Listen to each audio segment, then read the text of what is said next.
Oh, hello everybody, it's Megalithic here, otherwise known as Pablo Escobar, and as you can well see, we are over here at the Maze Bank offices today, as we are, because on this occasion we intend to purchase ourselves yet another vehicle. Okay, so let's head on inside the Maze Bank offices, ladies and gentlemen, and before we begin, I must warn you, don't speak to my secretary. She's recently been acting as an imposter valet, you know. Actually, hold on a moment. That was me, Mr. Raccoon, wasn't it? Okay, well, never mind that, ladies and gentlemen. We are over here at the Maze Bank offices, as I say, and we are here to purchase ourselves a vehicle, don't you know?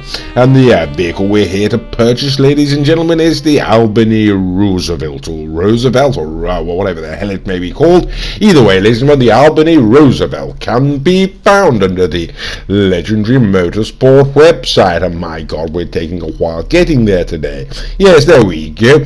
Okay, so coming in all the way down the page, ladies and gentlemen, presumably, ladies and gentlemen, based on the Model T Ford, something like that. Is absolutely shockingly, hideously old car, ladies and gentlemen, but fantastic and classic at the same time. Yes, there we are, ladies and gentlemen, retailing for $750,000, $750,000, ladies and gentlemen, and it should be pointed out this is the Roosevelt, not the Roosevelt Valor, don't you know? Okay, there we go. We're gonna put it in a color, I think maybe blue, maybe red, not entirely certain. Well, either way, ladies and gentlemen, I think we're gonna go for red. Yes, there we go. And of course, ladies and gentlemen, we're gonna send it on up to the Hillcrest residence, as we always do, don't you know? Okay, on this occasion, rather surprising, we're getting in the Dinker Jester, ladies and gentlemen. Not a car we pull out very often, but still, ladies and gentlemen, a very fun, rapid, nippy car to drive. Not a bad vehicle. Okay, and there we go, ladies and gentlemen. So, is it worth buying the Dinker Jester? Yeah, I would say, actually, yes, it probably is. It's quite a fun car to drive. But we're not here to talk about the Jester, ladies and gentlemen. We are, of course, here to talk about the Roosevelt, as we're going to head on inside. And my God, I picked the wrong color for it, didn't I? Jesus Christ, look at that. Looks like a box of fries or something like that.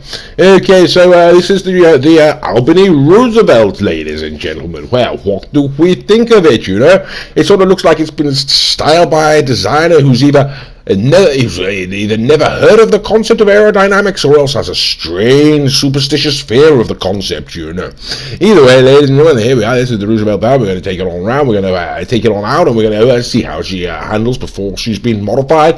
We're going to take it on down to Maze Bank and perform modifications to see where she stands there. Okay, so here we go, ladies and gentlemen, trying to get up down a hill, and the acceleration is, just non-existent, to be perfectly frank with you, ladies and gentlemen. The handling is coming down here. Whoops, this is okay. It's twitchy and sliding at the same time. Really, that's a hell of a combination to put on a car, Okay, here we go. Right, okay, so the front end's a little twitchy, the back end's very loose.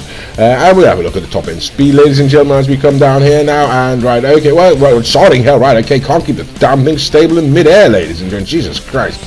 Okay, we're getting around this popcorn. Okay, we got around there in good form. Not too bad, ladies and gentlemen. Not too bad, really, I suppose, considering this car's God knows how old, 100-year-old or something like that, maybe. If it is the Model T it's supposed to be, ladies and gentlemen, 1908, I believe that first came out. I could be wrong on that, no car historian. Stability, ladies and gentlemen, as you can see there, yes, it was wiggling about all over the place when you started playing with that wheel. Okay, top end speed, ladies and gentlemen, good God, look, that's as fast as it goes, to be quite frank with you. It's going to take rather a long time to get down to the bottom left-hand corner, and when we get there, we'll see what happens. And okay, no, I don't know what to say there, ladies and gentlemen. We didn't go sliding off as I may have expected this, chiefly because of a significant lack of speed, don't you know? Okay, well, be that as it, whoops, this is sliding around the bottom corner. It's sort of rather fun to drive, if I'm perfectly honest with you, but there we go. Okay, we're going to send it on to the Maze Bank offices, ladies and gentlemen, as we always do, and we're going to go and have the vehicle upgraded in terms of aesthetic modifications and performance, ladies and gentlemen.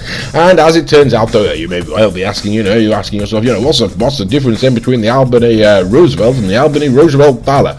And the simple truth is, ladies and gentlemen, one of the primary differences between these two vehicles is that there are no aesthetic modifications that can be affected to the Roosevelt. So one can perform the necessary performance upgrades, ladies and gentlemen, and one can affect the color there, but there are no other aesthetic modifications that can be affected to this particular vehicle. Whereas with the Albany Roosevelt Valor, ladies and gentlemen, there are at least some aesthetic modifications that can be affected. If you don't know what an aesthetic modification means, it means the way the sodding thing looks, by the way. Okay, and there we go. I've decided to go for a hideous sort of cream and a purple colour. I got no idea what's got into me. I sort of like the black and the sort of classic look there. I think, I like the sort of, it looks like a cartoon car, really, but, I think I'm going to keep it like that, It's shocking, but what are you going to do? I'm a pug dog, and I do what I likes, and that's what I likes. Okay, so there we go, ladies and gentlemen. We're going to go onto the street now, ladies and gentlemen. It has been fully upgraded in terms of performance, and we're going to see if those modifications have improved the ride any. So, acceleration, ladies and gentlemen. Let's be honest, it's slower than a sea lion trying to climb a staircase now, isn't it? Top speed, ladies and gentlemen, it's like wading through treacle wearing lead boots and carrying a dead hippopotamus while you're doing it, Okay, we're coming down to this corner, ladies and gentlemen, in the top right, and we're going to see what it's like. And it's got the maneuverability of an Edwardian townhouse. That's all I can really say about it, ladies and gentlemen. It's absolutely really awful. Okay, but chiefly, ladies and gentlemen, because of the lack of speed and whatnot, it's not all day, and all the other sort of, it's sort of so bad across the board, ladies and gentlemen. They all sort of add up, and it's quite fun to drive in a strange way. It's very fast. It's not very fast. It's not got very good acceleration, handling, sodding all, but there is something sort of amusing and sort of quite joyous about driving this particular vehicle around the track, around the streets, Of course, if you try to get anywhere very fast, it's really not the vehicle to be choosing. Okay, and just to prove that point, ladies and gentlemen, of course, we are now going to take it on to the top speed test track. There really is absolutely no need to do this. It's not going to be a competitive vehicle, but we're going to go ahead and do it anyway, ladies and gentlemen. So here we go. This is the Albany Roosevelt. We're going to put it down the top speed test track, and just to give you an indication, ladies and gentlemen, the sort of speeds that we're looking at, what we consider to be a competitive time is about 53-54 seconds. The Krieger included about 50-51, the GTO about 51-52, the Zentorno about 53-54. As I say, that's what we consider to be a competitive time.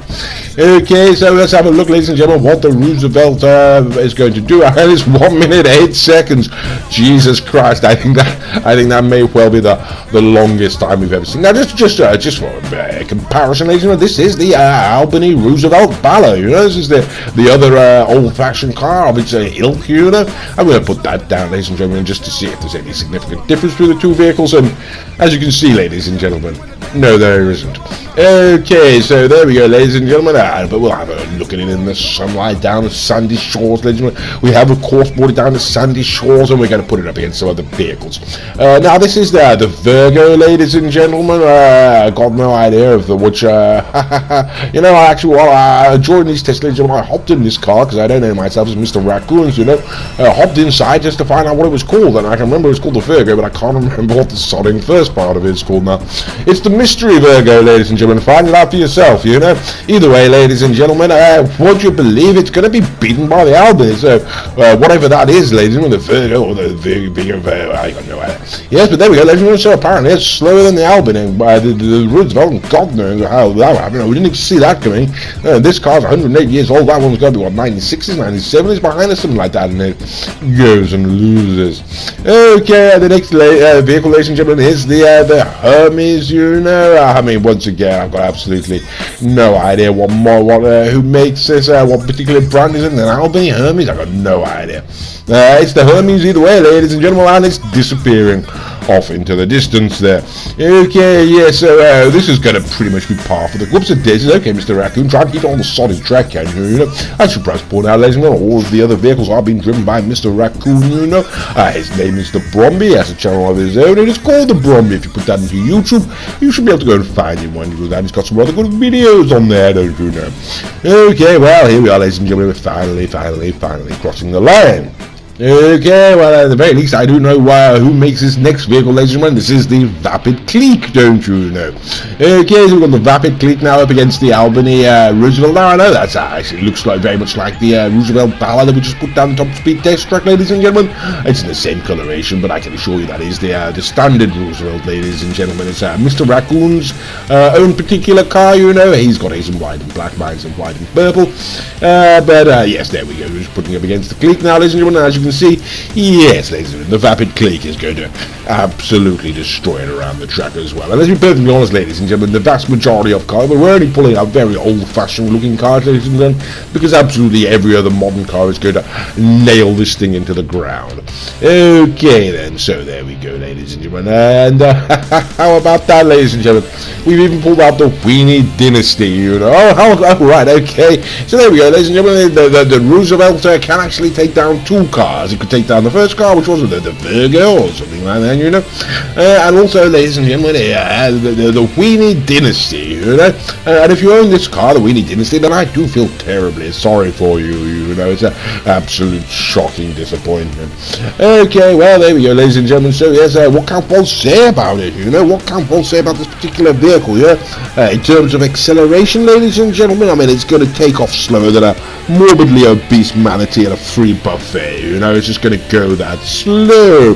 There we go, right, we're crossing the line then. We're in the next car, ladies and gentlemen. It's gonna, right, okay, we're putting it back against the Roosevelt Ballard itself, ladies and gentlemen. See how it does against its more fancy sister, ladies and gentlemen. See if we can get any more top speed, although we know for a fact that it can't. We've already tested it down the top speed test track, you know. How about that? Sod me, right, okay, so the Ballard's pulling in front of the Roosevelt there, ladies and gentlemen. Okay, and we're getting around the corner, and it's going to be a little bit tight and whatnot.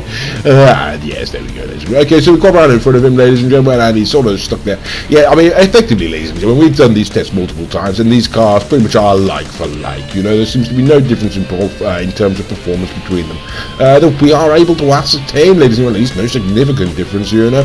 Okay, well, there we are, ladies and gentlemen. Be that as it may, we are now going to bring it on to the Big Daddy Z, the Big Daddy Zentorno, and now we're going to see what a Monday supercar does up against the Roosevelt Ballard. And yes, of course, it's going to disappear into the distance, isn't it?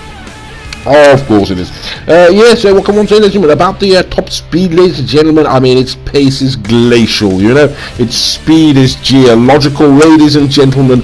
Continents drift faster than this particular vehicle. It really is. I mean, just absolutely shocking. In terms of handling, ladies and gentlemen, it's as agile as a turtle in a tree, you know. It's just, I mean, it's just absolutely terrible.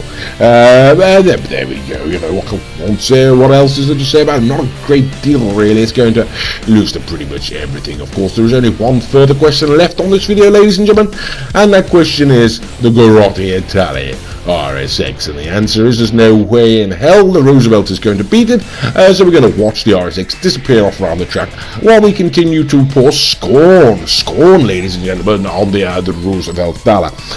So what can one say about its looks, ladies and gentlemen? Well, it looks like an old-fashioned horse and carriage, but someone shot the horse. Let's be perfectly frank about these things, you know. Well, what else can we say, you know? Not a great deal, ladies and gentlemen. In terms of acceleration, it's slower than the passage of a century. You know, there are vehicles that set off in 1908 that still haven't been able to achieve their top speed yet.